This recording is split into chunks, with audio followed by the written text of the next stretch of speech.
Guys, what's up? Tayo nagluluto-luto na naman guys. Kailan tayo nagkita oh.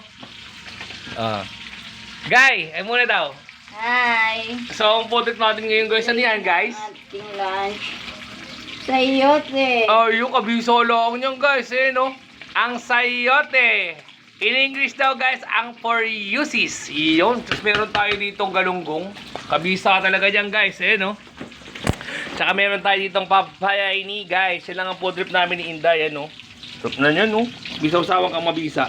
Guys, ngayon lang tayo nagkita guys. Kasi na-stress ako dito sa CR namin kanina guys. Inayos ko yung ilaw. Mio Marimar kung ano-anong nangyayari.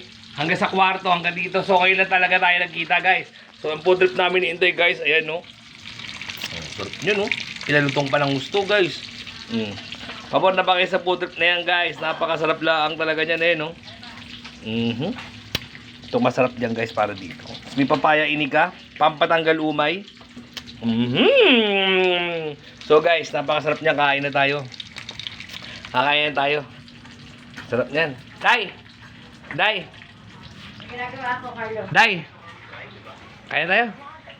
Ano pa ba? Kain na! Sarap guys, kain na, kain na. Ayun, no? So kami ni Inday guys ay nag-grind. Luto na po ang aming mga paninda. Mainit-init pa, syempre pa. Sana naman swertihin tayo ngayong araw na to guys. At 2 araw lang, bayaran na. Ayun, no? Bayaran na naman ng kung ano-ano guys. Bayaran naman ng internet. Bayaran naman ng bahay. Bayaran naman lahat. Sana swertihin tayo guys. So yun lang guys. Kita-kits tayo di mamaya. Pakasarap lang talaga yun. Isang combo meal na naman tayo.